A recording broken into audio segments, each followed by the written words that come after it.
Word Balloon is brought to you by the League of Word Balloon Listeners.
There you go. Do not adjust your set. It's time once again for To the Outer Limits. And today we're talking about episode 11, which is It Crawled Out of the Woodwork, featuring Ed Asner. And welcome. Here we are. It's time again. And I'm John Suntress, and we've got our co-host Gabe Hardman and our special correspondents, Jeff Parker and Ian Brill. Good to see everybody. Hello, buddy. So weird monster episode, kind of a little short horror movie. I still think it's a lot of fun, partially because of the great cast. But yeah, it's always good to see. Is that milk in? Is that ink? How do they achieve that monster effect? Do you think? I mean, I think it's smoke, and then it kind of optically composited in these like stuttered short pieces of film. So that it has that kind of, weird, stuttery, proto David Lynch feel to it. Is there any sort of rotoscope though? Because it does at times almost take a human form, and to have that control over the image, I think. You know what I mean? I don't think that it's rotoscope because it's not. I mean, it's not. Tracing a figure or a form. I think it's just a sort of stuttering abstract shape that there's probably a little bit of Rorschach in there, but sure. See stuff. But this is what the monster eventually turns into. Our episode begins with a bald lint in a corner and a cleaning woman vacuuming up that lint, which somehow transmogrifies through the vacuum cleaner into a monster cloud of undying energy. Yeah. And this episode is so. This is one of those that I don't think that there is a it's reaching for something. I don't know that it really gets there exactly, but a lot of that is what I like about it. I really like the parts of the things in this show where they're going for something crazy and trying to get their hands around it, and it. I feel like just the opening scene of this is worth it. The teaser scene, and I think that that kind of ambition, as opposed to just a kind of perfectly crafted script. I don't know. Something about that is what really appeals to me about it, and about a lot of the outputs. I think the big question is what brand of vacuum cleaner was that cleaning lady using? Because maybe that was the problem. Close the door. Yeah, I think that I think you're taking it too literal as usual, and these are big ideas in absurd packages. Guys, I think it's important that we state the first law of thermodynamics, that energy is always conserved, it cannot be created or destroyed. But it can be converted with a professional duty vacuum cleaner. Clearly. They make a point of saying the first law of thermodynamics like 20 times in this episode. And you know how important it is? Not at all. There is Not zero at all in this episode. Like it's like that's there just as some weird mantra they have to keep saying. But this it is a mantra. They use it. I know what they're doing is the same thing I do in stories where I shore up my poo-poo science fiction with one real bit of science. I do it all the time. Yeah. You and I have done it several times in comics together. Sure. Where it's like, get in one very real, very plausible fact, and then all the little made-up crap that we put in, just like, well, you got to buy that now. So they just keep saying it, but they never make a connection, and they never say the thing that you want them to say, which is some work we were doing was obviously what created the little dust ball thing in the beginning. That it's like, okay, was it just an ordinary dust ball? Because it must be the cause of Norco's work. So one of the things I can't get away from in this is how much it reminds me of David Lynch stuff, right?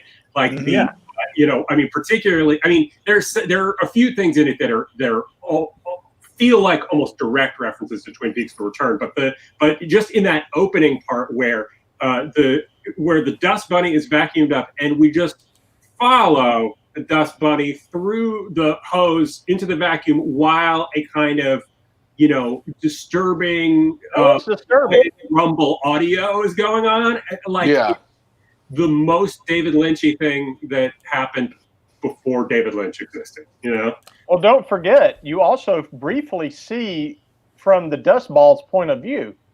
Yeah. Oh, yeah. You're looking at her coming at you like this. Yeah. Like, I am the energy monster. When dust bunnies kill. Absolutely. Yeah. But an enormous part of the charm of this is taking something so absurd and playing it fucking straight, it is that kind of dynamic between the just ridiculous concept of this, and then but playing it with this kind of earnestness and highly stylized visually. This is one of those episodes where you get the troika of written by Joseph Stefano, directed by Gerd Oswald, and shot by Conrad Hall. So you got all the style, you've got the the stylized dialogue, for a fair amount of it. The that kind of Stefano stuff, it was something that was really like. Is it an Ed Asner line you're thinking of? No, well, there's this stuff where he will repeat words multiple times throughout an exchange, and in this very early '60s stylized way. He does a bunch in Psycho. Stuff like making fools out of the foolish lawmakers, and he'll do this over and over and over again, which I actually kind of love. It's so self-conscious, but for some reason it works for him. And the blinds shadows, Conrad Hall lays it on this time. Oh, fuck it. And those and everywhere lenses that are way wider than you would ever do, like that point of view of the dust ball point of view, or these so great close-ups with what 18 millimeter lens or whatever. Yeah. We got a couple really good comments. I want to get them in because they're very funny. I'm 41 and I look younger than the 20-year-old brother Jory. When he said he was 20 years old, I'm like, that must have been a rough 20 years. I guess you find out it is because their parents die and stuff like that, and but still. No, it reminded me of Jackie Gale in Tin Men when he's describing Bonanza, and he's like, they got a 50-year-old father, they got 3 45-year-old sons. And it's like, that's basically it. And I love what he says here about the job interview in this episode. It must be what it's like trying to get a gig at the Trump-era White House. Very nice. Yeah. Including bringing your family along. Right. And Michael's right. It was great to see two classic next are TOS guest stars playing different roles. Great use of close-ups in this one. So Well, nice work. I would hope they're playing different roles, but the in Star Trek. Marlena, yes, But, Barbara Luna is back as Marlena. Yeah, Yeah. Barbara Luna played 2 roles in Mirror Mirror, so Oh, That's well, right. there you go. And That's right. And she's been at every single convention any of us have ever been to. oh really? Oh yeah, And she's the all older. autograph show type things and stuff like Oh that. yeah. Oh no, she did a ton of cult sci-fi TV. Absolutely. And I'm sorry, I didn't have time to upload a photo of Barbara Luna. Sorry, Marlena fans. She lives in our hearts. I sent one. I did. I know you did. No, you totally did your part. I'm sorry. And then of course we have the god Apollo as the older brother Stuart. Michael from, Forrest. What's his name again? Michael Forrest. Thank you. And He's the perfect archetype for a physicist, a really tall, muscular, studly guy, like every physicist you've ever known. Sure. he's in that great Dick Van Dyke episode too, where he's one of Laura's old boyfriends, and Rob plays golf with him, and doesn't realize he's now a priest. And he's all jealous of the guy, and he shows up as a priest and stuff. So Yeah. I always thought that was Bert Convy until I learned it was Apollo. A very young Bert Convy. Yeah. So in that the interview scene with Kent Smith. Well, first of all, Kent Smith. Kent Smith is yes, boss, and Kent Smith is the the male lead in Cat People, the Valoon, and Curse the Cat People. Yeah, I was going to say he's in this next one too. Yeah, and if there is, if there's anything that, and particularly in this Halloween season, if you've not watched the Val Lewton series of atmospheric horror movies from the early '40s, this is easily my favorite series of movies that is not just directed by one person, and like Kent Smith in that plays like a total square. He's kind of the stiff leading guy, and he's named Oliver Reed in it. Yeah, I mean, people call him Ollie, but he's Oliver Reed. Yeah, he's all-American boy. Oliver Reed is like literally how he described himself at one point in the movie. But he says, "You're normal, and you even fell in love with an Americano like me, Ollie Reed." Yeah. He says Americano like he's a stiff drink. Yeah, and but so the connection between the beautiful and visually driven atmosphere of Cat People, photographed by I believe Nicholas Musaraka, and this, who photographed by Conrad Hall, clearly an acolyte of sorts, is a beautiful connection for me. Also, as we could see in that image that John put up there, behind him there's a fucking going on, right? Like there's a mushroom cloud in the photo behind him. This is a ridiculously direct connection to Twin Peaks: The Return, where David Lynch himself, playing Gordon Cole, has an office, and behind him is a big picture of a mushroom cloud. That's the first thing I thought of. I mean, the Gordon Cole one takes up a whole wall, but they're both very intimidating if you're going to have a meeting with them. Yeah, hello. So tell me what your hobbies are. Yeah. I mean, he's clearly German, Professor Bloch. Yeah. Yes. Although, is that a tribute to Robert Bloch? Maybe that's what I thought. Like, I don't think. I don't know. I'll bet it might be mocking him. I mean, I doubt that Stefano and Robert Bloch were close. I mean, I know. It's not like they were on the same page with that script. For Psycho. But I mean, so like, I mean, that, and just, there's so many weird little things in it that just feel, I mean, also just in a general way for Twin Peaks, and particularly Twin Peaks: The Return, this feeling of we're setting up characters and as if they're going to have a trajectory that they don't. Like, I mean, the Scott Morse, is that his name? Yeah, no, the lead guy. Michael Forrest. Michael Forrest? No, the brother. Scott Morse. Oh, yeah, Scott. Yeah, the 50-year-old teenager. Yeah.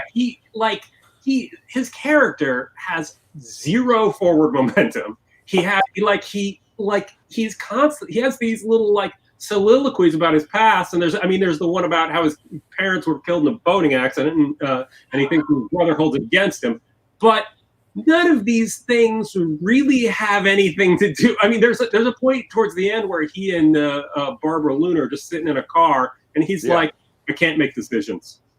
I don't know what to do. And like we're 5 minutes from the end of the show. But right? he did grift his way into a date with Barbara Luna, like saying like, you and I have a friend in common, and I said to look you up. And like, she's like a TV star, and you could just do that. I guess you could do that in 1963. And maybe everybody's just auditioning for a different thing, and everybody's doing that all through here. Yeah, except Ed Asner, who was the one. The Rock point for me. I mean, there's this moment though where the brother and Barbara Scott Luna Marlowe, sitting on a couch together, and they are and he's kind of like going off on what happened to the brother and all this sort of stuff, and then she's like, wait, did you really know who I was when you called me up? And like they're having completely different conversations where she's just starting to catch on that he is this kind of creepy grifter guy, and but it still never goes anywhere. I don't know why I find this okay. Like for some reason in this episode, the fact that there are all these that just kind of weirdly happen and don't quite coalesce, I'm still okay with it. I don't know why. Well, this is the B movie horror quality of the episode. I feel that's like it's high art, and you feel like it's a B movie, but that's why we can come together and talk about shit like this. I find it much more true to life. I mean, when people have conversations, usually they're stuck on some bugaboo that's only like personally affects them. Talking over each other, sure. Yeah. And you would think that story-wise they would like, well, his brother's death and almost confronting an energy monster, which he didn't do. Yeah. Will put him on a path to not being a no good drifter. Right. No. But I don't get any sense that anything's different with him when he staggers out of the lab at the end. No, none of it's different. And also none of it is different. Go on. They go out of their way to say that he basically has a trust fund. So it's not like it's not a big risk for him. It's not like if his brother, the fact that his brother died means that he can't he can't get back home because he came out to California with him to the San Fernando Valley, mind you. They're very explicit in this one that Norco is in the San Fernando Valley. Yeah. But I tried to figure out what there's an exterior of the motel that I love that. I love that motel. That was fantastic. There's a million of those even in Chicago. They look exactly like that. I tried to figure out what it was, but I couldn't. Well, I like the gate of Norco. Yeah. That looks like you're going into the Munsters or the Addams Family. Yeah. And they get the one little bit of narrative intrigue with the guard who bums a throat so he can write a little note to them and leave it to him. It's like, because back then, okay, he'll be smoking soon. Then he'll see my message. Right. Yeah. He's right. He's right. No. Yeah. I do love how there's no exterior shot. There's no establishing shot of the outside of the lab. It is only that weird, gate. But go ahead. Ian. I grew up near and around the San Fernando Valley, and I can tell you it's rare to find anything that has a gate like that because so much of it was built post-war, 50s suburbia and Levittown grew up from whereas you see that in more on the east side of Los Angeles and in places like that in Pasadena. You don't see gates like that, and I mean everything. There's so much just industrial stuff in the valley. They could just make it a featureless warehouse. I mean, okay. What it looks more like is I went over and early on in the pandemic, like a couple miles away from where we lived, the house where they shot Spider Baby. Oh, really? Is near here, and kind of hiked over and looked at it, and it actually looks more like that, like the gate outside of one of those kind of faux Victorian houses you find over on the east side of LA. But Lon Chaney Jr.'s greatest acting achievement. Oh, sure, yeah. Well, I also liked all the misogynistic lines in the episode too, with the guard going, "Hey, with legs like that, you ought to be out dancing." You know that, or I forget what the German guy said about, well, as someone as lovely as you, Yeah, should be enjoying life more. Let me just counter your misogyny with this. There's the thing with when when the older brother first goes in there and meets her, like she's 100% just treated like a professional and a scientist, and there's no whatsoever made out of, oh, you're a lady scientist, No, but the German guy's like, talking her up and stuff, Kinda, yeah. I mean, I don't think it was quite as pronounced as you're making it, but it's true. You're right. No, yeah, she's very treated extremely professional. Oh, yeah. And I thought, well, this is refreshing. Mhm. And then they sort of hint at almost a romantic thing, but then she seems to have more romantic leanings to Ed Asner when he shows up. Yeah, well, I mean, she does immediately lock him in the pit and murder him. So that's a sort of stumbling block for their a little bit of a deal killer. Yeah, sure. Close this door, and then I'm going to open the pit door, and then I'm going to turn away because I can't watch this. Yeah. Well, she has to do all the dirty work. Yeah, but she cares. She's like, she feels the guilt. We're expressing that through through action and visuals, which I appreciate.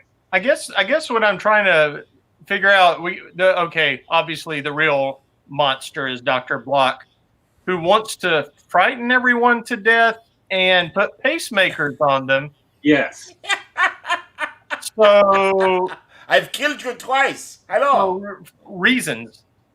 Yeah, well, so because then he could kill them at any time, although he's going to kill them, he's going to do it with an energy cloud. So that really doesn't hold a lot of. He controls he says he controls the energy monster. Yes. And trying to. Yeah, I don't know. I don't. The energy monster will eat the battery in their pacemaker and kill them, I guess, if they do what. You probably just now too. You don't need an entire energy monster to kill them. And the tech for both the pacemakers reminds me of that fantastic tech with David McCallum in The Sixth Figure. I feel like it's more sophisticated than that. I mean, it's not. You can't see the wood grain. Yeah. I don't know. Just had those two. Reminded me very much of probably my first transistor radio as a child. I won't deny that. Yeah, basically what it is. Yeah, it was great. So anyway, we when you get to the halfway point, that reckless kid brother accidentally knocks his older brother into the bathtub, short-circuiting the pacemaker. He's dead. Irony. He died in water, just like the parents. Shit. Yeah. How did I miss that? That's the best scene in the episode. They play that brotherly sibling tension so great. This show is so reticent to include like real, I guess what they would call at the time realist or kitchen sink drama, that kind of approach, but about dark energy cloud or events that happen because of a dark energy cloud. And, perhaps people felt at the time or still do feel like that's a foolish endeavor, but I find it completely admirable. I love it when they pull that off. I like Jeremy's note, by the way. Yeah, about the pace, about it being creepy when she shows the pacemaker for the first time. Because he walks up and does it. And well, there's a shot though at the very beginning where they just let you know immediately that she has one of these things too, and it's not something they hold on to for a reveal. They do this all the time. They just tell you what's going on basically immediately. Their story thing seems to always be, I wonder what that's about, rather than surprising you with anything. And you're right. They always go to that. But that's something I appreciate more and more as I watch these. The fact that they create dread, but by showing you the bear early, even showing you future scenes as a teaser, you get a sense of stakes, and you get a sense of wonderment, the fantastical, I guess, phantasmagoria, as Charles Dickens said. You get that sense along with the dread. You're not just being kind of like led on a leash. I do like that the origin is the opening scene. Yeah, it's good that this is one of the few since like the second episode that has a teaser that's actually part of the story instead of just showing a later scene. And I think it's probably one of the best ones. I mean, it's such a creepy, atmospheric little thing. I got a pic. Go ahead. I was just gonna say I got a picture of Scott Marlowe. There you go. Okay. So, and yes, I'm 18. I'm 20 years old. My 20s, my early 20s. That's what. So this guy was I did actually recently. I watched a whole bunch of Route 66, and he's in an episode of Route 66, which was one of the weirdest ones. It's like a kind of slasher movie set on a ski slope, and he's the crazy murderer who's going around murdering women up on the ski slopes while his dad, he's like escaped from a mental institution, and his dad is has come up there to try to find him before he kills again. And I mean, it was a little bit of an oddball for Route 66, but actually a kind of crazy, interesting episode that I recommend. Okay. Wasn't that Sterling Silliphant's? Yes, Sterling Silliphant's the guy who was Route 66. Yeah, that's writer. Hilary Barta, eternally fascinated by Sterling Silliphant's films and television. Yeah, Sterling Silliphant is I don't know how widely known this is, but he was the inspiration for Manos: The Hands of Fate. Wow. Because when they were on the road shooting. Route 66 shot on location, like they would move the whole company from place town to town, yeah.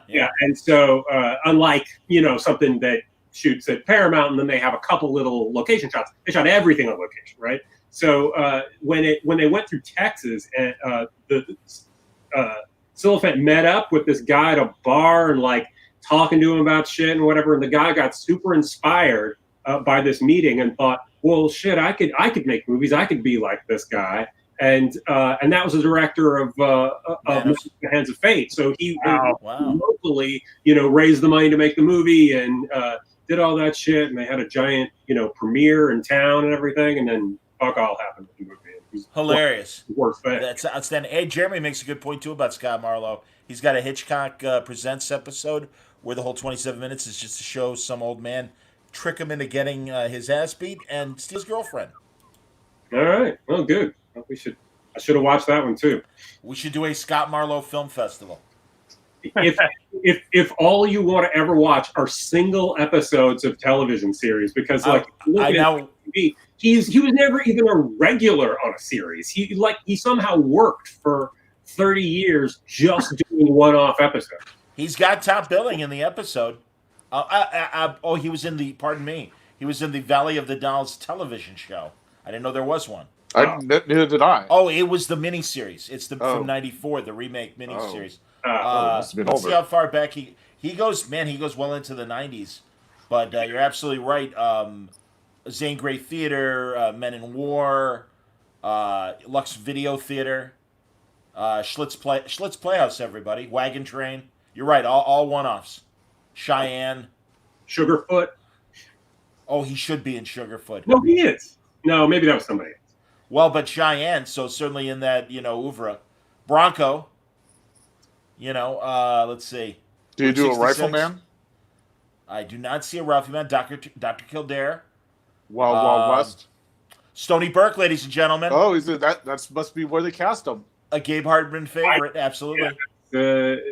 Everything in the Outer Limits links back to Stony Burke. It's the it's the Rosetta Stone. Yeah, absolutely. He did a Bonanza. He did Kraft Suspense Theater, one of my favorite anthology shows. A Wild Wild West. Oh, there you go. Several Gunsmokes. Lancer. We're in the 70s now. Mod Squad. He was in Mod Squad. That's where he played a 60-year-old, 30-year-old man. Yes. Streets of San Francisco. Circle of Fear, the fine horror anthology show. That has like 2 names, doesn't it? I went through a whole Circle of Fear thing like last year. I did. I believe it. Mannix. I love this. I mean, he did a Wonder Woman. Barnaby Jones. 2 different characters on Barnaby Jones. That's how memorable he was. The Powers of Matthew Starr. And Automan. I believe Automan is late in his CV. He absolutely did a Automan. He also did a Matt Houston around that time. He did a Fall Guy. I love this. I love it. I actually tried to figure out if I could watch the Automan, but the episode, but it was Automan is not streaming anywhere. I don't know what the fuck's going on with that. What the hell? Two-part Matlock, Jake and the Fat Man. Go ahead. So anyway, Joan Camden, the actress in it who played Professor Stephanie Linden. Yeah. This was actually the last thing she ever did. Like she has like 30 credits, and her career abruptly ended with this. Although she didn't pass away or anything. I guess. Yeah. Wow. That she got married, but I don't think it is. I think she was already married because she was married to Alvin Sargent, the screenwriter. He wrote Paper Moon for Peter Bogdanovich. Oh wow! Okay. Yeah, and What About Bob?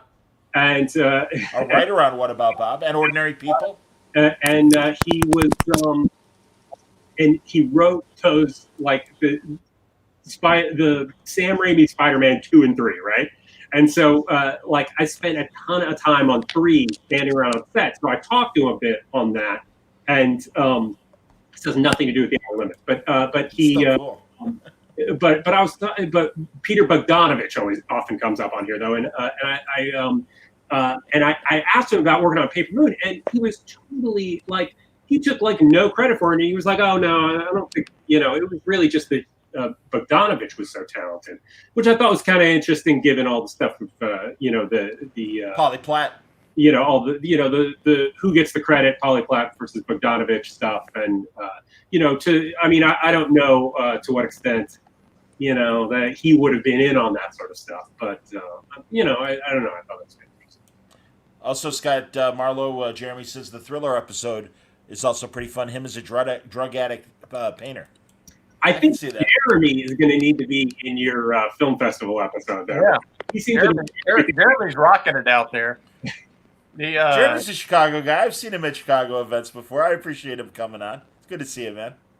Also, I saw somebody had a comment that we should that they'd like to see us talk about the '90s Outer Limits show, and I guarantee you don't want to see us talk about the '90s. Judging by the last time we talked about it, it nearly brought down the podcast.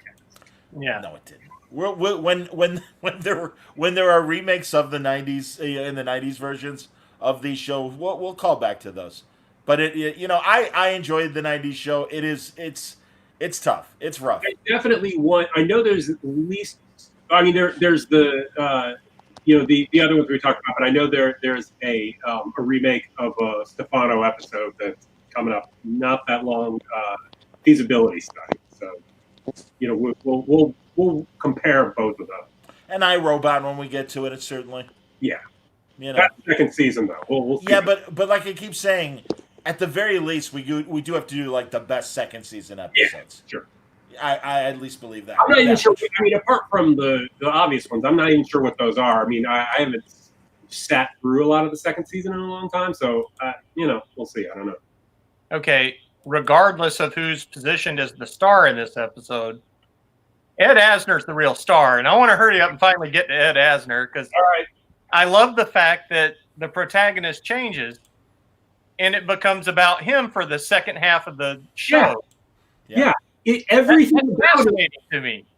That's another kind of like thing that in a way it just reminds me of something that's it's just so odd. I mean, everything about the episode is saying that the younger brother is going to investigate this thing and figure it all out and be the one to tie a bow in it. And we bring in a completely different character who becomes the lead halfway through.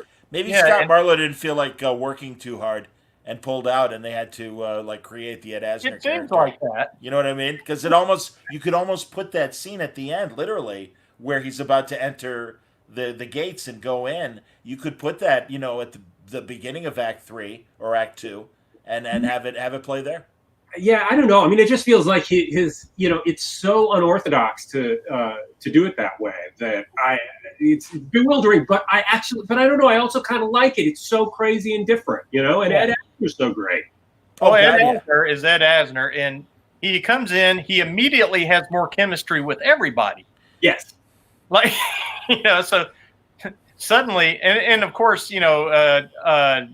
the doctor who's been sending everybody in there to have heart attacks, she can't do it with him. She closes him in, Ed's sweating, and the monster's coming, and she lets him out. She just can't let him go. But I love the fact that he essentially just turns it into a police procedural where it's like an energy monster, eh? Yeah. Ironically, while we're talking about Ed Asner, I have 2 minutes of Ed Asner commenting not only for his love of The Outer Limits, but the strangeness of this episode. So this is courtesy of the Archive of American Television. I always say this on Word Balloon. It is the greatest collection of oral history of television interviews, from stars to directors to technicians to television executives. It is ridiculously comprehensive. And they have a several-hour interview with Ed Asner, and here's 2 minutes on The Outer Limits. Oh, good. It was a favorite show of mine. I loved watching it. One of the first shows with Dave McCallum, and I can't remember who else was in it. The wonderful actor who played Professor Higgins. I can't remember him. Very poetical show, and most of them were beautiful. And I was very excited about getting it, being cast in it. And it was about a mysterious energy force that destroyed. And I was the detective seeking why these people were dying. So, check it out. Barbara Luna was in it. And Scott, I can't remember. Names escape me these days. I'm a tiger on lines, but names are bye-bye. Anyway, I was Michael not Strong. They got his first name, Michael. And the story was dreadful. I mean, here I am snooping, detecting, and finally I get trapped by the monster. And I had to improvise my being sucked into this, that's my cat, into this energy maelstrom and being killed. And I was not carried away, so to speak. So here was this wonderful show that I couldn't wait to get on, and yet people who didn't know the history on it found it entertaining, found it enjoyable. So I shouldn't complain, but it was a disappointment for me because I was not swept away by the story. How were you able, as an actor, that scene of you being sucked into that massive energy, how were you able to do that, since there were special effects? How did you do it? No special effects. You improvise. Even when you're not an improv actor, you have to come up with the improv, sometimes whether you like it or not. I would have loved to have been sucked into a real vacuum and rendered apart. I would have enjoyed the experience. Unfortunately, that was not the case in this particular episode.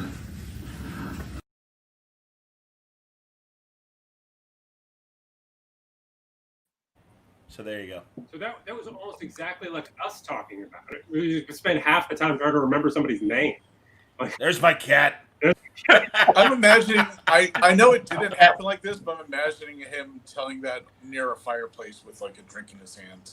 Like they are incredibly, they're incredibly casual, and I love that about these. And seriously, they're really, if you're a TV nerd, and obviously you are if you're watching this stuff, unbelievable stuff. Seriously. So, Oh, that. I like that for him. It was about being sucked into a vacuum cleaner. He brings it back to the vacuum cleaner thing. Like that was also what the monster was like, and I was like, oh man, he's a good actor, man. He could do anything. Yeah. Well, and you forget. That's why I always participate in his charity auctions for the Ed Asner house that Kevin Nolan pulled a lot of us into. But it's cool because you occasionally get an email from Ed. Yeah, it's great. Did we talk about how old he is in this episode? I don't think so. No. How old is He's he? probably younger than the Drifter kid. Scott Marlowe. Yeah, he's like 33 or 34 in this episode. Wow. He was born in 1929, and this is 63, so it's like That's great. He's like Abe Vigoda. It's true. he's like, yeah, he was like always 50. Yeah. No, that's it. I mean, he does look younger than he does, obviously, in Mary Tyler Moore. Yeah, 7 years later, but that's fine. It's 7 years later. And also, I do love his 60s work when you get all these dramatic roles that he had. And he was a regular on one of my favorite Lost 60s shows with Richard Crenna, Slatterly's People. And he's a policeman in that. And that's kind of an early, almost West Wingy sort of government show of the 60s. And and then tons of roles like where he is the cop. He's played a cop a million times. Right. I mean, I know I've said this before, but like he was on Route 66, and like he was on like multiple episodes every season, always playing different characters. Right. Like the fact that like people. Like that there was just this. I don't know if the idea was that you were accepting that these were different people, or they were just like, oh, they're not going to fucking know. That's actually a question I have about the Outer Limits overall, because we're seeing them repeat actors. Like we've seen Robert Culp twice. We're going to see Kent Smith again in that episode about the aliens who have kids. We get to see Neil Hamilton for Commissioner Gordon 2 episodes in a row, and like people weren't bothered by, or I don't know, but you couldn't DVR it, Ian. Well, I mean, that's true. I mean, it's like that it's an anthology format, just makes it something where you're coming in with the expectation that they're staging a little play, right? And rather than here's a world where Todd and Buzz from Route 66 are driving from town to town, and each town has a fucking Ed Asner in it, Yeah. I want to live in that America. That is great. I think, and Ian, I think you kind of hit on a neat point of the way people perceived actors back then. Like, you always had at least 2 actors competing for the same little ecological niche in a lot of shows and movies and stuff. And back before you could record it, people were probably often confused about who they saw if they weren't a really big movie star. So for a while there, you don't know whether you saw John Saxon or Burt Reynolds. Yeah. They're just going in and out. Yeah. They're just 2 guys, 2 pays. Yeah. No, you're right about that, man. Absolutely. That's a good, and those 2 are a good example, especially if you go back to their 60s work. Sure. That's definitely. I'm convinced they were fighting over the ecological niche, and Burt Reynolds won. Yeah, maybe. Well, anyway, Ed Asner's still alive, and the other guy is still alive. The tall, big guy who was the god on Star Trek. Yes, he did a Star Trek Returns fan film where he played Apollo aged because he lost his immortality and was still alive. And it was a very either that or he just died. But yeah, I mean, it certainly was within the last 5 years that he made it. I think he's the weird thing with the modern audience is he's probably better known because he did a ton of anime voices. Like he's the old guy in every cartoon. Because I was looking down the list, like, wow, he did a ton of this stuff, and he's in his 90s. Yeah, actually, he just turned 91, and Ed Asner will turn 91 on November 15th. Interesting. So that's crazy. Asner are the same age? Isn't that amazing? That doesn't track, just look at it. Right. Yeah, good Lord, yeah. No, that's amazing. So, yeah. Yikes. And who do we have now that's got that Asner, Mathau, Everyman sort of thing. Like it feels like our everymen always still have to be better looking than the average guy. I don't know. I think Shea Wiggum kind of has that. Michael Shannon. I mean, Michael Shannon's more intense. Come on. I would say John Barenthal is an everyman. He's more swole though. I think of him as swole. And I don't feel like any of these people are squat and round enough to be. Oh no! I just mean Bill in terms Camp. of if you want a heavy guy. No, just somebody who doesn't have like or schlubby star potential. Somebody who's never going to be cast in the lead. You know, John Carroll Lynch. Yeah, no, that's true. I mean, but maybe not as charismatic of a character actor. I don't know. Yeah, it's a shame. No, I mean this is from a comedy sense. That's why I always appreciated Nat Hiken, because you watch Car 54, Where Are You? And again, we're back at Car 54. All those great New York character actors that were on his show a million times, and Bilko, and then did nothing on TV until 10 years later. They'd pop up on Barney Miller and stuff, or 20 years later. Well, all Car 54 is nothing but Al Hirschfeld caricatures. Yeah, that's what they all are. It's yeah. Great. Yeah. No, I mean, I think certainly we don't. I mean, the world where we lived, where character actors could be leads and stuff, or these kind of actors could be leads and stuff, was the 70s, and right, where all these people graduated to, unless they're Ed Asner and ended up on a classic TV show. Also, and this might sound strange, but I don't think people in movies and TVs look like that because, frankly, the pressure on body image for men and women have totally changed how people in LA eat. Like I can tell you, like actors today do not eat stew, whereas like these actors on these shows, they've eaten stew. Yeah. Actors today, they have poke bowls, they have a Buddha bowl, but they don't have stew. Yeah, that went away when they had stew. When Columbo stopped shooting, that's when chili went off the menu. Yeah, I understand. I know. Yeah, you're right. Meth out was not even poke. All right, what did you both say? Because neither of us got what you said. Columbo's always going into Barney's Beanery and having chili. Barney's Beanery, I love West Hollywood, but it's in the middle of West Hollywood. No one is ordering that much something that with that much sodium in it. I guarantee. Yeah. Well, even in the 70s, Columbo was always having to convince them to make chili when it wasn't on the menu. They're always like, that's a good point and very quotable. Thank you. Oh my God. No, this was a fun episode. It was weird. It was stupid.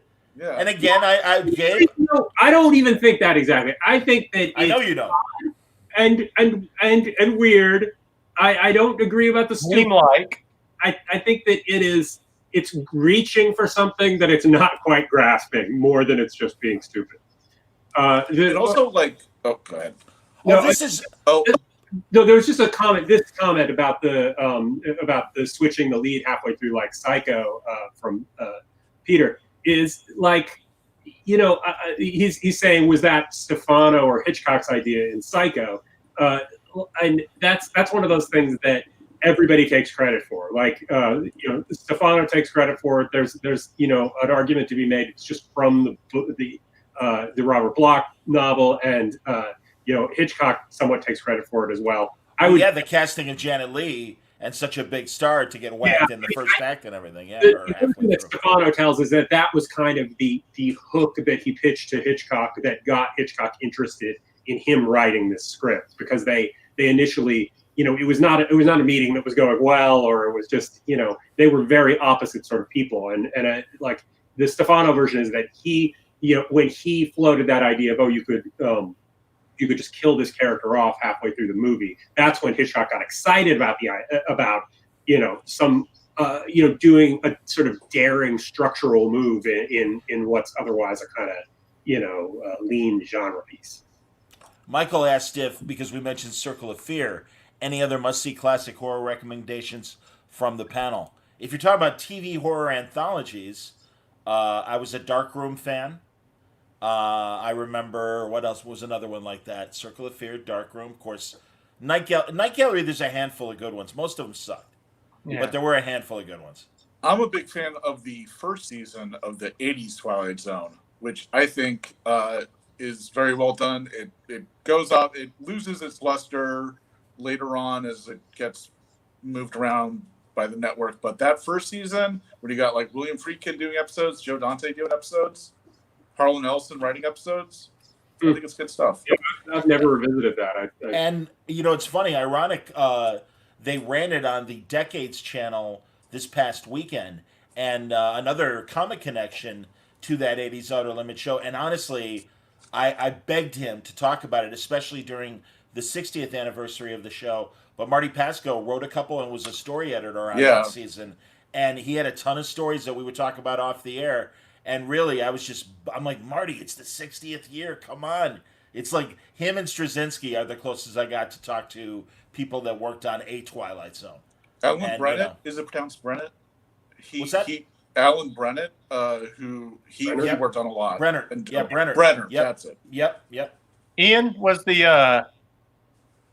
it that Twilight Zone, or was it an Amazing Stories when they did the Elvis gets killed by an impersonator? That is the Twilight Zone.